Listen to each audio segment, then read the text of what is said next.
नमस्कार, आप जुड़ चुके हैं आर्थिक धारा के साथ। मैं हूं श्वेता पांडे। चुनावी महाभारत सर पर है। सत्ता हासिल करना चाहती है सभी राजनीतिक पार्टियां। बंगाल की क्रांतिकारी माटी पर आमने सामने है। स्वयं को जमीन से जुड़े होने का दावा करने वाली तृणमूल कांग्रेस और कैडरों की पार्टी भाजपा।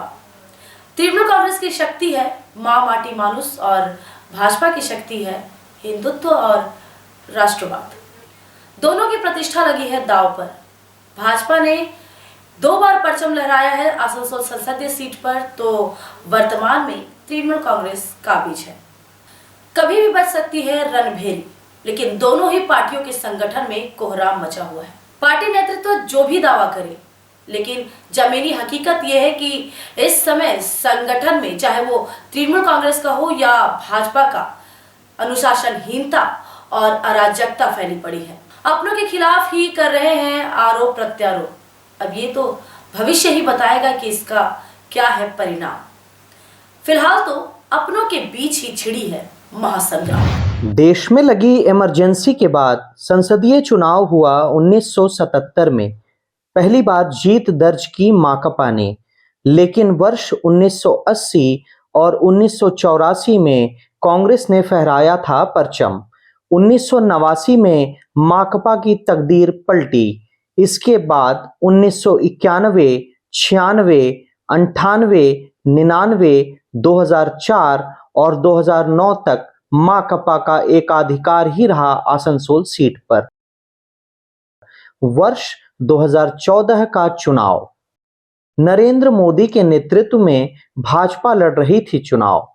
आसनसोल में पार्टी प्रार्थी बने हिंदी और बांग्ला फिल्मों के पार्श्व गायक बाबुल सुप्रियो। उनका हिट गाना था कहो ना प्यार है।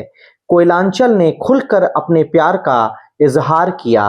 राज्य में 2 सीटें जीती भाजपा ने। इसमें आसनसोल में 70,000 मतों की मिली थी जीत। वर्ष 2019 में बाबुल हुए रिपीट। माहौल था पुलवामा का। बाबुल की जीत का अंतर गया 2 लाख के पार। राजनीति ने बदली करवट। बाबुल ने लोकसभा से दिया इस्तीफा, थाम लिया तृणमूल का दामन। वर्ष 2022 में हुआ उपचुनाव। तृणमूल ने उतारा बिहारी बाबू को। हिंदी सिनेमा के स्टार भाजपा के पूर्व केंद्रीय मंत्री शत्रुघ्न सिन्हा। भाजपा ने स्थानीय विधायक सह आसनसोल की बेटी अग्निमित्रा पॉल पर दांव खेला। आसनसोल के मतदाताओं ने कर दिया खेला। तृणमूल ने पहली बार जीत दर्ज की। इस सीट से जीत का अंतर बढ़कर पहुंचा 3 लाख से भी ज्यादा। याद आ गई वाम मोर्चा के दिनों की। आसनसोल में आगामी चुनाव संग्राम भी तृणमूल और भाजपा के बीच में होना ही तय है। तय हो रही है चुनावी दिशाएं। सभी पार्टियां अपनी अपनी जमीनें ठोस करने पर जुटी हुई हैं। मुद्दों को हथियार बनाकर उनके धार तेज किए जा रहे हैं।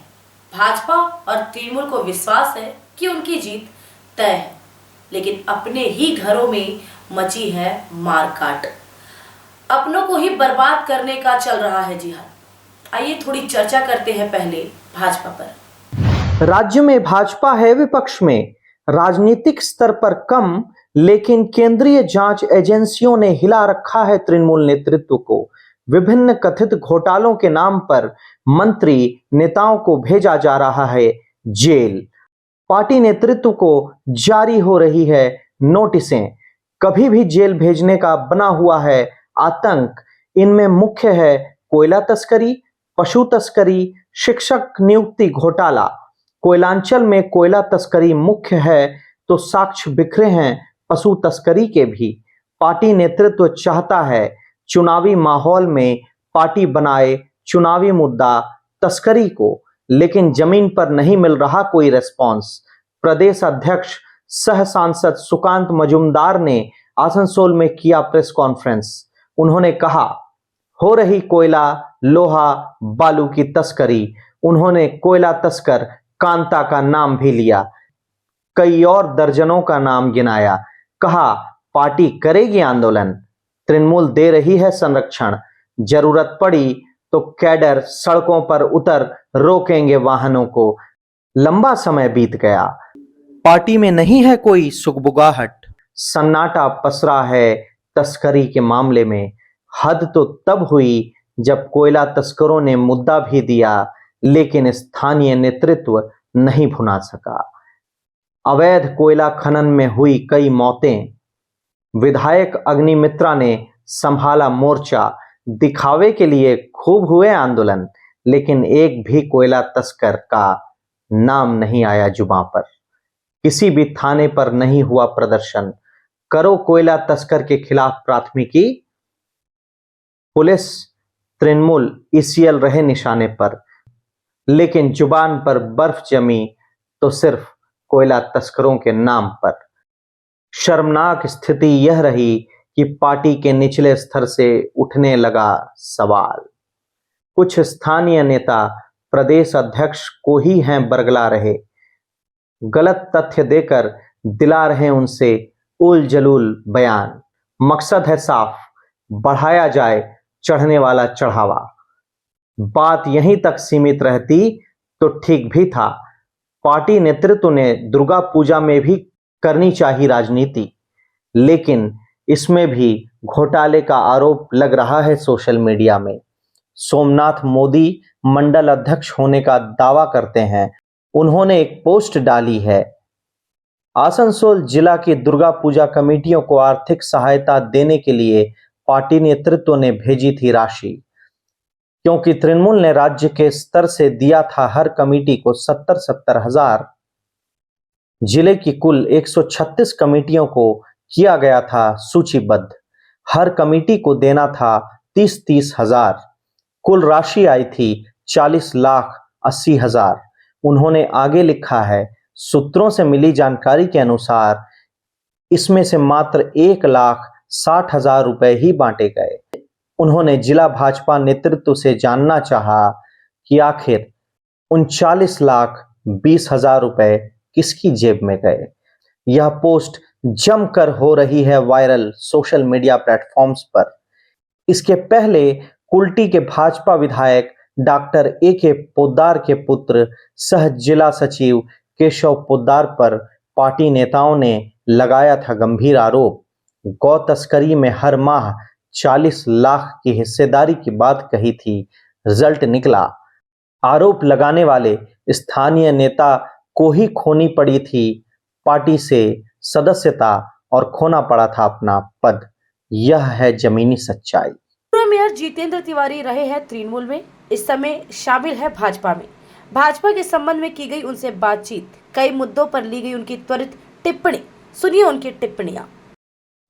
न देखिए, भारतीय जनता पार्टी अपने स्तर पर तो जो करना है करेगी, उसकी तैयारी भी कर रही है और आने वाले दिनों में आप देखेंगे। लेकिन तृणमूल कांग्रेस जो यहाँ शासक वर्ग है, वो बार बार ये कहती है कि यहाँ तो बीजेपी का कुछ नहीं है, विरोधियों का कुछ नहीं है, पूरा बंगाल तृणमूल कांग्रेस का है। तो स्वाभाविक है कि जब पूरा बंगाल तृणमूल कांग्रेस का है तो ये जो अवैध कोयला है ये बंद करने की जिम्मेदारी भी तृणमूल कांग्रेस की है। हम तो बार बार कहते हैं कि आसनसोल के तृणमूल कांग्रेस के जो नेता हैं या कलकत्ता के जो तृणमूल कांग्रेस के नेता हैं, वो पार्टी का बैनर हटाकर चलिए किसी भी दिन रास्ते पर उतरिए कि हम लोग कोयला बंद करना चाहते हैं और हम लोग भी उनके साथ रहेंगे। बीजेपी के कार्यकर्ताओं को लेकर हम लोग जाएंगे, कांग्रेस को भी बुलाएं, सीपीएम को भी बुलाएं, पता चल जाए। मीडिया के सामने तो हर कोई कहता है कि हम लोग कोयला बंद करना चाहते हैं और रात के अंधेरे में हर कोई जाकर पैसा ले रहा है। तो कैसे पता चले कि कौन सच्चा है कौन झूठा है? तो इसका सबसे अच्छा उपाय यही है कि जो शासक वर्ग है, जो कैप्टन है अभी बंगाल का, उनको ये जिम्मेदारी लेनी चाहिए और वो रास्ते पर उतरे कि हम लोग कोयला बंद करने के लिए उतर रहे हैं और बाकी लोगों को बुलाएं। जो आएंगे वो कोयला के साथ नहीं मिले हुए हैं, जो नहीं आएंगे वो कोयला के साथ मिले हुए हैं। सीआईएसएफ की भी जिम्मेदारी है। आपने देखा होगा कि सीआईएसएफ के खिलाफ भी सीबीआई जो जांच कर रही है, सीआईएसएफ के 1-2 अधिकारियों के खिलाफ भी हुआ, बीएसएफ के अधिकारियों के खिलाफ हुआ, ईसीएल के 3-4 जनरल मैनेजर रैंक के ऑफिसर वो लोग जेल में है। तो केंद्र सरकार जब जांच करती है, केंद्रीय एजेंसी जब जांच करती है तो किसी को नहीं छोड़ती है। लेकिन आप जानते हैं कि सीआईएसएफ केवल कोयला सीज कर सकती है। एफआईआर करना, इन्वेस्टिगेशन करना, चार्जशीट देना, ट्रायल करवाना, ये अधिकार बंगाल पुलिस को है या किसी भी राज्य पुलिस को है। ये अधिकार सीआईएसएफ को नहीं है। बिल ले आके ये अधिकार देते, पावर डेलीगेट करते सीआईएसएफ को कि वो अरेस्ट भी कर पाएंगे, वो इन्वेस्टिगेशन भी कर पाएंगे। ऐसा प्रस्ताव लाए ये लोग। देखिए, भारतीय जनता पार्टी में बाबुल सुप्रियो जब तक थे तो बाबुल सुप्रियो यहाँ के मंत्री थे, एमपी थे। वो किससे क्या लेते थे नहीं लेते थे हमको मालूम नहीं है, लेकिन बीजेपी का कोई भी कार्यकर्ता, बीजेपी का कोई भी मंडल स्तर का नेता, जिला स्तर का नेता अवैध किसी भी काम के साथ जुड़ा हुआ नहीं है। सोशल मीडिया पर एक खबर चल रही है कि कोयला तस्करी की बात तो दूर है, दुर्गा पूजा के लिए जो राशि आवंटित की आपकी पार्टी नेतृत्व ने, उसके स्थानीय नेताओं ने वो पैसा खा लिया। देखिए, इसके बारे में मुझे मालूम नहीं है, ये तो जिला में जो लोग हैं वो लोग, ऐसा नहीं है, हमारी पार्टी का कोई भी आदमी किसी का पैसा कोई खाता नहीं है। माँ दुर्गा को तो आप जानते हैं कि माँ दुर्गा को इंटेंजिबल हेरिटेज का जो ये मिला, यूनेस्को ने घोषणा की, ये हमारे केंद्रीय सरकार के कल्चर डिपार्टमेंट की ही पहल पर हुआ, प्रधानमंत्री नरेंद्र मोदी जी के पहल पर ही हुआ। तो दुर्गा पूजा के नाम पर कोई पैसा खा लेगा ये मैं विश्वास नहीं करता, लेकिन कितना पैसा आया, क्या हुआ, नहीं हुआ, ये हर जिले में अलग अलग ढंग से आया भी है कि नहीं हमको मुझे मालूम नहीं है। ये जिला स्तर के जो नेता है वो बता पाए।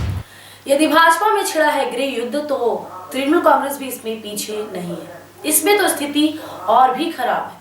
पार्टी के नेताओं के प्रति ना तो कोई श्रद्धा भाव है और ना ही आस्था। इस पार्टी में हर कोई एक दूसरे को नंगा करने का अभियान चला रहा है। पार्टी नेताओं से संबंधित एक ऑडियो खूब वायरल हो रहा है सोशल मीडिया पर, लेकिन आर्थिक धारा इस ऑडियो की सत्यता की पुष्टि नहीं करता है। तृणमूल में गुटिया विवाद, अनुशासनहीनता चरम पर है। गाली गलौज, मारपीट के बाद लग रहे हैं आपत्तिजनक आरोप। जमकर वायरल हो रहा तृणमूल नेताओं का एक ऑडियो सोशल मीडिया पर चटकारे लेकर सुना जा रहा है। इसे एक नेता के चरित्र से जुड़ा है मामला। कानूनी विवाद से बचने के लिए नाम किया गया है सेंसर। सुनिए इसे आप भी। হ্যালো, ঠিক আছে, একটা ডেট করুন না দাদা, আমরা যাবো গাড়ি নিয়ে। হ্যালো, ও এবিদার অফিসে, অফিসার অফিসে। বিনোদ বাবু। হ্যাঁ হ্যাঁ হ্যাঁ, বলো কি খবর? খবর সব ঠিক আছে, যাবো একদিন দাদার কাছে, মনীষটার কাছে। কোন দিন দেখা হবে? এই মলে থেকে যায়? হ্যাঁ, মলে থেকে তাহলে তো এটা ইয়ে নিতে হবে। ও শনি রবিবার আজকে দেখি খবরটা নিয়ে নি তাহলে। আর এখানে তো আসানসোল আছে, দাদাকে ফোন করলাম। হ্যাঁ হ্যাঁ, আর একটা যাবো তোমার ওই আমাদের বন বিভাগ মন্ত্রীটা আছে ওনার কাছে। ওই ইয়েটা ওই আমাদের উত্তম ইয়ে। হ্যাঁ, তার সাথে দেখা হলো, ফোনে কথা হয়েছে। হ্যাঁ, তোমাদের সাথে দেখা করবো। হ্যাঁ, এটা ডেট নাও না বাবা, আমার দেখা আর্জেন্ট আছে। দক্ষিণে সর্বনাশ হয়ে গেছে, বিজেপি লোকরা ঢুকে গেছে। পঞ্চায়েত একটা, হ্যাঁ তাই কি, সবাই কাছে টাকা নিচ্ছে আর দেবো, আর নিচে নিজে কোথায় দুর্গাপুর থেকে কলকাতা থেকে মালগুলা নিয়ে আসছে, মেয়েগুলা, আর ওকে দিয়ে দিচ্ছে ওটাকে। ও বাবা, ওই তো জ্বালিয়ে দিল আমাদের। আমাদের 10 বছর জ্বালিয়ে দিল এই দিকটা। সব পার্থ চ্যাটার্জিকে নিয়ে হয়ে গেছে ভাই সালা। বলো, হ্যাঁ সালা কি বলছে, কোথায় দিকে নিয়ে দিচ্ছে সালা। ছি ছি ছি। ठीक है, मोले तक फोन कर देख किधर रह जाते, बुझे। पहली बार नहीं आया है सामने इस तरह का ऑडियो।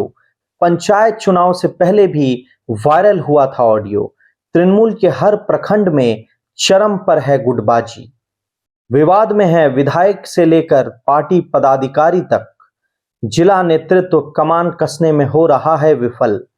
जामुड़िया में प्रखंड महासचिव शेख दिलदार ने कर दी प्रखंड अध्यक्ष सुब्रत अधिकारी की कार्यालय में ही पिटाई। सुब्रत हैं नगर निगम मेयर परिषद के सदस्य। खूब हुआ हंगामा। स्थानीय पार्टी विधायक हरिराम सिंह पर लगा हमलावरों के समर्थन का आरोप। दर्ज हुई प्राथमिकी। पुलिस ने की गिरफ्तारी। पार्टी हाईकमान तक पहुंचा मामला, नहीं निकला कोई समाधान।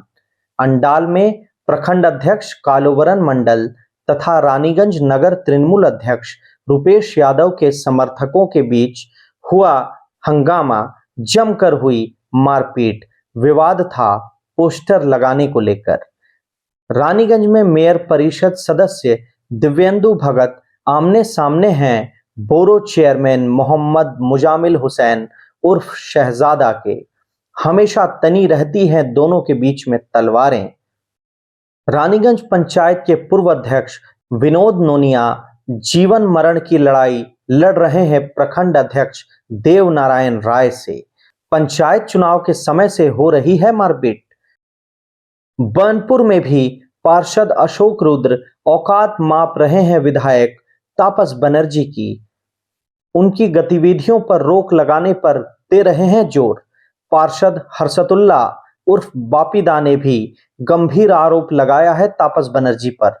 निशाने पर है पूर्व विधायक सोहराब अली भी। यही हाल कुल्टी का भी है। उज्जवल चटर्जी के आभा मंडल को उखाड़ फेंकने में लगी है एमएमआईसी इंद्राणी मिश्रा। विमानाचार्य का गुट अलग से ही सक्रिय है। आरोप है कि गुटबाजी के कारण ही विधानसभा चुनाव में हार हुई थी उज्जवल की। मात्र 800 मतों से ही मिले थे उन्हें हार। इस अंक में बस इतना ही। जल्द मुलाकात होगी अगले राजनीतिक मुद्दे के साथ। आपके सुझाव हमारे लिए बहुत अहम है।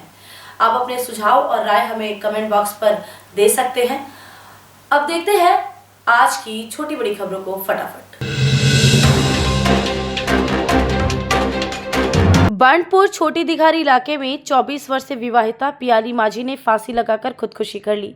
पुलिस ने मृतका के पति समेत कुल 5 लोगों को गिरफ्तार किया है। मजिस्ट्रेट की उपस्थिति में जिला अस्पताल में शव का पोस्टमार्टम किया गया। वार्ड 43 के इमाम अली लेन में अवैध 2 मंजिली बिल्डिंग का अधिकारियों संग किया मेयर ने निरीक्षण। जांच में पाया गया था अवैध निर्माण। निगम प्रशासन ने दिया था तोड़ने का नोटिस। हाईकोर्ट में की गई थी इसके खिलाफ अपील। खारिज हो गई अपील। बुधवार को तोड़ा जाएगा निगम प्रशासन द्वारा उस बिल्डिंग को। आसनसोल उत्तर थाना अंतर्गत चंद्रचूर मंदिर इलाके में व्यवसायी दिनेश गोराई पर हुई थी फायरिंग। पुलिस ने 4 लोगों को किया गिरफ्तार। इसमें शामिल है टिंकू कुमार प्रसाद, अभिषेक मुखर्जी, पंकज सिंह, कुलदीप कुमार उर्फ कालू। जिला कोर्ट में पेश कर सभी को लिया गया रिमांड में। पूछताछ है जारी। सभी है कोयला तस्कर जयदेव मंडल के करीबी।